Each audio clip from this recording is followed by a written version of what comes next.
नमस्कार मित्रांनो, welcome to S class education. आज आपण पाहतोय most expected questions for MST CET biology. So याच्यामध्ये फर्स्ट क्वेश्चन आहे आणि हो, ही आपली टेस्ट 2 आहे. आय होप सगळ्यांनी टेस्ट 1 अटेम्प्ट केली असेल. ऑलरेडी मी त्याचा व्हिडिओ अपलोड केला. त्याच्यामध्येही आपण सेम प्रोसिजरमध्ये क्वेश्चन्स पाहिले होते आणि तुम्ही व्हिडिओ पॉज करून आन्सर देणार आहात. जर तुम्हाला येत असेल तर तुम्ही कमेंट बॉक्समध्ये पण आन्सर लिहू शकता. सो तेच आपण याही व्हिडिओमध्ये करणार आहोत. सो फर्स्ट क्वेश्चन आहे, what is the primary function of Golgi apparatus in a cell? First आहे प्रोटीन सिंथेसिस, सेकंड आहे लिपिड सिंथेसिस, थर्ड आहे सेल्युलर रेस्पिरेशन आणि फोर्थ आहे प्रोटीन मॉडिफिकेशन अँड सॉर्टिंग. आता जे पण सिंथेसिसचं काम असतं तर ते असतं एंडोप्लाझ्मिक रेटिक्युलमचं. सो प्रोटीन सिंथेसिस असेल, लिपिड सिंथेसिस असेल तर हे कोण करणार आहे? Endoplasmic reticulum. Cellular respiration mitochondria perform करतं. बेसिकली जे पण असं अरेंज करण्याचं काम आहे, पॅकेजिंग करण्याचं काम आहे, ते सगळं काम कोणाचं असतं? गोल्जीचं. सो याचा करेक्ट आन्सर आहे प्रोटीन मॉडिफिकेशन अँड सॉर्टिंग. कारण प्रोटीन सिंथेसिस केलं जातं एंडोप्लाझ्मिक रेटिक्युलमद्वारे आणि त्याला सॉर्ट करणं प्रॉपर याच्यामध्ये, त्याचं पॅकेजिंग वगैरे करणं, वेसिकल्समध्ये बनवणं किंवा त्याचे वेसिकल्स बनवणं आणि मग ते पुढे पाठवणं, तर हे सगळं काम कोणाचं आहे? गोल्जीचं. सो याचा करेक्ट आन्सर आहे option D, that is protein modification and sorting. Next आहे, which of the following is an example of allosteric enzyme? So hexokinase, DNA polymerase, phosphofructokinase 1 और RNA पॉलिमरेज. सो याचं करेक्ट आन्सर आहे ते म्हणजे option C. After that I hope की सगळ्यांना एन्झाईम्सबद्दल माहिती आहे. सो ही तुमच्यासाठी एक अजून छोटीशी टेस्ट म्हणूया आपण किंवा अजून एक छोटासा टास्क आहे की ॲलोस्टेरिक एन्झाईम तुम्हाला एकदम सिम्पल वर्ड्समध्ये एक्सप्लेन करायचं आहे. सो याचा कोणाचा आन्सर एकदम सिम्पल असेल त्याला मी पिन करणार आहे. ओके. आफ्टर दॅट नेक्स्ट आहे, which of the following is not a characteristic of prokaryotic cell? Presence of a nucleus not a characteristic विचारलेलं आहे. A lack of membrane bound organelles, हे तर राईट आहे. प्रेझन्स ऑफ रायबोझोम्स की presence of cell wall? So basically prokaryotic cells म्हणजे सगळ्यांना माहिती असेल की सगळ्यात आधी आलेले सेल्स ज्यांच्यामध्ये न्यूक्लियस, कॅरिऑन म्हणजे न्यूक्लियस वगैरे काही नव्हतं, ज्यांच्यामध्ये मेम्ब्रेन बाउंड ऑर्गॅनल्स पण नव्हते, बट त्यांच्यामध्ये रायबोझोम होतं कारण रायबोझोम हे मेम्ब्रेन बाउंड ऑर्गॅनल नाही आहे. आणि सेल वॉल तर प्रेझेंट सगळ्यांमध्येच होतं, यूकॅरियोटिकमध्ये पण आहे आणि प्रोकॅरियोटिकमध्ये पण आहे, फक्त ॲनिमल सेलमध्ये ते नाही आहे. ठीक आहे. सो याचं करेक्ट आन्सर आहे प्रेझन्स ऑफ अ न्यूक्लियस, कारण प्रोकॅरियोटिक सेल्समध्ये न्यूक्लियस ॲबसेंट असतात. येस, सो करेक्ट आन्सर आहे प्रेझन्स ऑफ न्यूक्लियस. नेक्स्ट आहे, which of the following is not a function of rough endoplasmic reticulum? So I hope सगळ्यांना माहिती आहे endoplasmic reticulum rough endoplasmic reticulum आहे आणि smooth endoplasmic reticulum आहे. So तुम्हाला रफचं फंक्शन कोणतं नाही आहे ते आयडेंटिफाय करायचं आहे. रफ का आहे? कारण त्यांच्यावरती रायबोझोम्स प्रेझेंट आहेत. स्मूथ का आहे? कारण त्यांच्यावरती रायबोझोम्स प्रेझेंट नाही आहेत.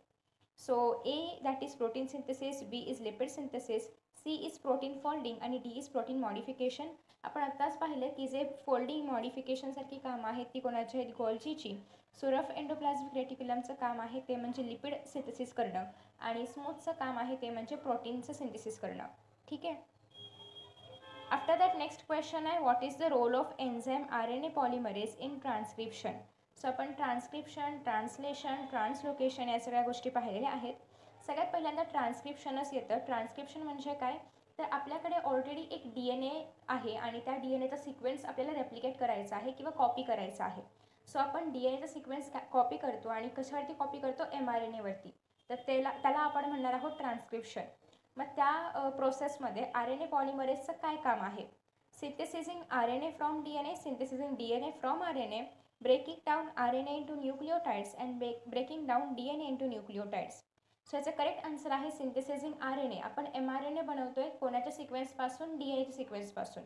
So what we are doing की आपल्याकडे जो DNA आहे त्याचा आपल्याला सिक्वेन्स कॉपी करायचा आहे आणि तो सिक्वेन्स आपण RNAसाठी बनवतोय किंवा त्या सिक्वेन्सचा आपण RNA बनवतोय.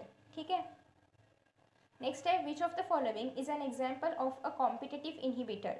पेनिसिलिन, ॲस्पिरिन, सल्फा ड्रग्स की स्टेटिन्स? सो सिम्पल आहे, answer is penicillin. Okay. After that next question, in which phase of mitosis do the sister chromatids separate and move towards opposite pole of the cell? So first आहे prophase, second आहे metaphase, C आहे anaphase आणि D आहे telophase. So प्रोफेजमध्ये काय काय होतं तर जे पण आपल्याकडे असणारे क्रोमॅटिड मॅटर आहे किंवा फायबर आहे ते सगळं कंडेन्स व्हायला सुरुवात होते. ठीक आहे. मेटाफेजमध्ये हे सगळं कंडेन्सेशन जे आहे ते कंप्लीट होतं आणि आपल्याकडे असणारे जे सिस्टर क्रोमॅटिड्स वगैरे आहेत तर ते आता सिस्टर क्रोमॅटिड्स ॲक्च्युली बनलेले आहेत. म्हणजे आधी त्याचं एक फायबर पसरलेलं वगैरे होतं तर ते ॲक्च्युअल सिस्टर क्रोमॅटिड्स बनलेले आहेत. आणि जे सेंट्रिओल्स आहेत तर ते अपोजिट डिरेक्शनला गेलेले आहेत. ठीक आहे. ॲनाफेजमध्ये हे जे सिस्टर क्रोमॅटिड्स आहेत तर ते एकमेकांपासून अपार्ट होतात, दूर जातात. म्हणजे मधून ते ब्रेकडाऊन होतात आणि ते एकमेकांपासून दूर जातात. कुठे जातात? सेंट्रिओलकडे म्हणजेच पोल्सकडे. आणि टेलोफेजमध्ये हे सगळे दूर पण गेलेले आहेत. सेल जे आहे तर ते आता मधून तुटायला वगैरे लागतं किंवा डिवाईड व्हायला लागतं. तर अशा केसला आपण म्हणणार आहोत टेलोफेज. टेलोफेजपर्यंत जे काही ऑर्गॅनल्स प्रोफेजमध्ये डिसएपियर झाले होते ते पुन्हा एकदा रिएपियर होतात. आणि त्यासोबतच जे आपलं क्रोमॅटिन मॅटर जे एकदम असं कॉम्पॅक्ट किंवा कंडेन्स झालं होतं ते पुन्हा एकदा डिकंडेन्स व्हायला लागणार. ठीक आहे. सो सेपरेट होतात आणि मूव टुवर्ड्स अपोजिट पोल. हे कधी होणार आहे? ॲनाफेजमध्ये. So A for away, A for anaphase हे तुम्ही लक्षात ठेवू शकता. So correct answer is yes, anaphase. Which of the following is not a function of cell membrane. So cell मेम्ब्रॅनचं फंक्शन कोणतं नाही आहे? Regulation of cell shape, transport of substances in to and out, cell signalling की protein synthesis. So basically cell मेम्ब्रॅनचं काम काय आहे? Sale wall तर शेप द्यायचं काम करतं. सिमिलरली सेल मेम्ब्रॅन पण थोडंफार शेप वगैरे द्यायचं काम करतंच. त्याच्यामुळे ते रेग्युलेशन ऑफ शेपमध्ये तर येणार आहे. ट्रान्सपोर्ट ऑफ सबस्टन्सेस पण सेल मेम्ब्रॅनमधून होतात. प्रोटीन सिंथेसिसचा आणि सेल मेम्ब्रॅनचं काही काम नाही आहे किंवा काही संबंध नाही आहे. So D is the right answer. Next आहे what is the function of enzyme helicase in DNA replication. So molecular बेसिसचा जो काही चॅप्टर आहे त्याच्यामध्ये आपण DNA रेप्लिकेशनची प्रोसेस पाहिलेली आहे. सो हेलिकेज या एन्झाईमचं काय काम आहे DNA रेप्लिकेशनमध्ये? सिंथेसायझिंग RNA प्रायमर्स की unwinding the DNA double helix. सगळ्यांना माहिती असेल सगळ्यात पहिल्यांदा DNA डबल स्ट्रँडेड हेलिक्स फॉर्ममध्ये असतो आणि जेव्हा त्याचं रेप्लिकेशन होणार आहे तेव्हा तो आधी त्या डबल हेलिक्स स्टेजमधून बाहेर येतो आणि ते अनवाइंड होतं. म्हणजे ते एका छान असं असणार आहे. ते अनवाइंड होणार आणि असं एकदम स्ट्रेट वगैरे व्हायला लागतं. सो ते आहे unwinding the DNA double helix. त्याच्यानंतर नेक्स्ट आहे प्रोफ्रेडिंग न्यूली सिंथेसाइज DNA आणि ceiling next in the sugar phosphate. So याचं करेक्ट आन्सर आहे ते म्हणजे अनवाइंडिंग DNA डबल हेलिक्स.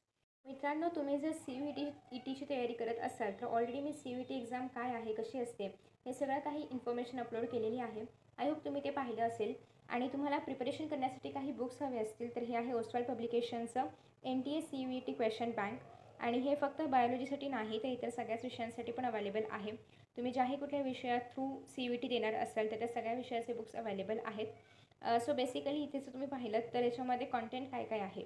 एकतर पूर्ण NCERT कवर केलेली आहे कारण CVT ही NCERT बेस्ड टेस्ट आहे.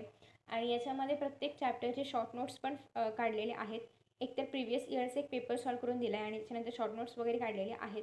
आणि मग त्याच चॅप्टरवरती बरेचसे क्वेश्चन्स आहेत. प्रत्येक टॉपिकमधून वगैरे क्वेश्चन्स घेतलेले आहेत आणि हे मोस्ट एक्सपेक्टेड असे क्वेश्चन्स असतात.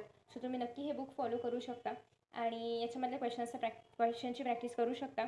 या बुकची लिंक खाली कमेंट बॉक्समध्ये अवेलेबल आहे. नक्की चेकआउट करा सो दॅट तुम्हाला अजून चांगल्या पद्धतीने प्रॅक्टिस करता येईल आणि तुमचे मार्क्स इन्क्रीज करता येतील. सो बेस्ट ऑफ लक सगळ्यांना. सो ॲक्च्युली कधीही कुठल्याही म्हणजे तुम्हाला विचारलं गेलं की हे एन्झाईम काय काम करतं, ते एन्झाईम काय काम करतं, तर यासाठी तुम्हाला एन्झाईम्स आणि त्यांचं फंक्शन थोडंसं लिहून ठेवावं लागेल कुठेतरी, जेणेकरून तुम्हाला आयडिया मिळेल की नेमके कोणत्या एन्झाईमचं काय काय काम आहे. ठीक आहे. Which of the following is an example of a purine base. Actually मी नोटिफिकेशन्स बंद करायला विसरले होते बट आता मी बंद केलेले आहेत. So which of the following is an example of a purine base found in DNA. So DNA मध्ये प्युरिन्स असतात. तर यापैकी कोणतं एक्झाम्पल आहे प्युरिनचं हे तुम्हाला आयडेंटिफाय करायचं आहे. सो थायमिन आहे, ॲडिनाइन आहे, सायटोसिन आहे, युरॅसिल आहे.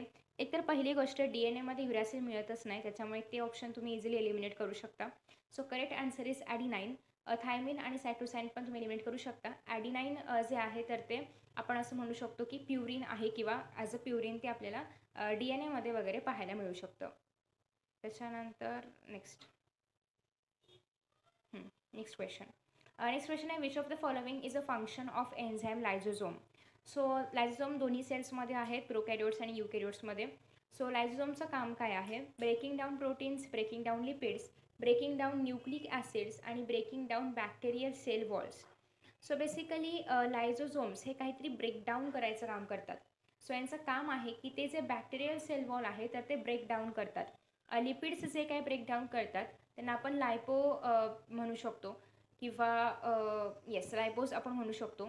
आफ्टर दॅट नेक्स्ट आहे नेक्स्ट आहे which of the following is not a component of a nucleotide. न्यूक्लियोटाइडचं कंपोनंट कोणतं नाही आहे. Phosphate, nitrogenous base, sugar molecule की अमायनो ग्रुप. सो न्यूक्लियोटाइड एक असतं आणि न्यूक्लियोसाइड एक असतं. सो याचं करेक्ट आन्सर आहे ते म्हणजे अमायनो ग्रुप. नेक्स्ट आहे आय होप की तुम्हाला डी एन एचं स्ट्रक्चर माहिती आहे. त्याच्यामध्ये आपण हे सगळं स्ट्रक्चर बघितलं होतं की एक शुगर मॉलिक्यूल आहे, त्या शुगर मॉलिक्यूलला एक फॉस्फेट अटॅच आहे, एक नायट्रोजनस बेस अटॅच्ड आहे आणि असं मिळून मग ते ॲडिनाईन, ग्वानाईन, थायमिन वगैरे बनतं. ठीक आहे. आफ्टर दॅट नेक्स्ट आहे what is the function of enzyme ligase in D N A replication. So synthesising R N A primers, unwinding the D N A double helix, यासाठी तर आपण हेलिकेज वापरतो, कनेक्टिंग ओकाझाकी फ्रॅगमेंट्स आणि proofreading newly synthesised. So connecting Okazaki fragments हे त्याचं काम आहे. Ligase is something connecting किंवा जॉईन करणं. Which of the following is a function of enzyme टोपोआयझोमेरेज in D N A replication. Synthesising R N A primers, unwinding नाही येणार आहे. त्याच्यानंतर नेक्स्ट आहे relieving strain in the D N A double helix. Yes, so हे correct answer आहे. म्हणजे basically जेव्हा D N A double helix unwind होत असतं, जेव्हा त्याचं ते स्प्रिंग लाईक स्ट्रक्चर रिमूव्ह होऊन ते एक स्ट्रेट स्ट्रक्चरमध्ये येणार असतं, तेव्हा त्याच्यामध्ये जो काही स्ट्रेस वगैरे असेल तर त्याच्यापासून त्या डी एन ए मॉलिक्यूलला स्ट्रेस रिलीफ करण्याचं हे काम करतं असं आपण म्हणूया, किंवा जे काही टेन्शन आहे ते रिमूव्ह करण्याचं काम करतं. What is the function of enzyme D N A polymerase in D N A replication. Synthesising D N A primers, unwinding the D N A double helix, proofreading newly synthesised D N A and synthesising new D N A strands. So correct answer आहे synthesising new D N A strands. So please try करा की तुम्ही हे सगळे enzymes आणि त्यांचं function एका वाक्यात थोडंफार कुठेतरी लिहून ठेवा, सो दॅट तुम्हाला रिवाईज करायला इझी पडेल. Which of the following is not a type of R N A. So mRNA, RRNA, tRNA हे तिन्ही पण टाईप्स आहेत आर एन एचे. डिऑक्झिरायबोन्यूक्लिक आर एन ए हे नाही आहे. डिऑक्झिरायबोन्यूक्लिक ॲसिड हे डी एन ए येणार आहे. सो हा आर एन एचा भागच नाही आहे. So D is the right answer. What is the function of enzyme restriction endonuclease. So ह्याला आपण असं कैचीसारखं लक्षात ठेवू शकतो, ते कट करायचं काम करतं. Synthesising D N A from R N A, breaking down R N A into nucleotides, breaking down D N A into nucleotides, recognising specific D N A sequence. So याचं काम आहे recognising specific D N A sequence, आणि जो sequence proper असेल त्याला तो असं सिझरप्रमाणे cut करायचं काम करतं. ठीक आहे.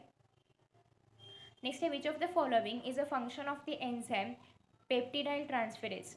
सो ब्रेकिंग डाऊन प्रोटीन्स, नावातच पेप्टी आहे, पेप्टोज, पेप्टी, प्रोटीन हे सगळं आपण प्रोटीनसाठी वापरतो. ब्रेकिंग डाऊन लिपिड्स, सिंथेसायझिंग प्रोटीन्स की सिंथेसायझिंग न्यूक्लिक ॲसिड्स. सो याचं करेक्ट नाव आहे की करेक्ट फंक्शन आहे ते म्हणजे सिंथेसायझिंग प्रोटीन्स. ठीक आहे. सो पेप्टी हा शब्द जे आहे, पेप्टी, पेप्टाय, पेप्टेज, पेप्टोज जे काय असेल ते, तर हे प्रोटीनसाठी यूज केलं जातं. नेक्स्ट आहे in which cycle of the in which phase of the cell cycle does D N A replication occur.